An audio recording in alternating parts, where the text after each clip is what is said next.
छत्रपती संभाजीनगर जिल्ह्यातील कार्यरत प्रतिनिधींची बैठक गुरुवारी 11 सप्टेंबर रोजी सकाळी 10:30 वाजता बन्सीलाल नगर सेवा केंद्रात होणार आहे। या बैठकीत परमपूज्य गुरुमाऊलींच्या आशीर्वादाने व आदरणीय दादासाहेबांच्या मार्गदर्शनाखाली महत्त्वपूर्ण विषयांवर चर्चा होणार आहे।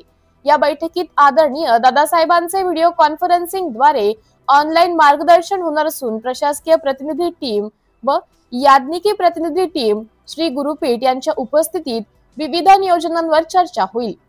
बैठकीचे प्रमुख विषय पुढील प्रमाणे: श्री सिद्धमंगल पादुका पूजन नियोजन, सद्गुरु मोरेदादा चॅरिटेबल हॉस्पिटल साठी 200 पूजांचे उद्दिष्ट, छत्रपती संभाजीनगर प्रशासकीय नियोजन व्यवस्था, नोव्हेंबर महिन्यात होणारे बजाज नगर सेवा केंद्रात प्रश्नोत्तर प्रशिक्षण शिबिर नियोजन, नोव्हेंबर महिन्यात होणारे बन्सीलाल नगर सेवा केंद्रात याज्ञिकी प्रशिक्षण शिबिर नियोजन।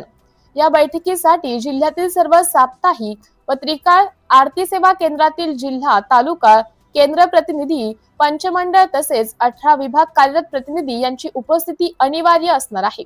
या बैठकीत संभाजीनगर जिल्ह्यातील 8 तालुक्यामधील त्रिकाळ आरती केंद्र, साप्ताहिक केंद्र तसेच ग्राम अभियानात कार्यरत केंद्रांचा सक्रिय सहभाग अपेक्षित आहे, असं आवाहन शरद जोशी यांनी केले आहे।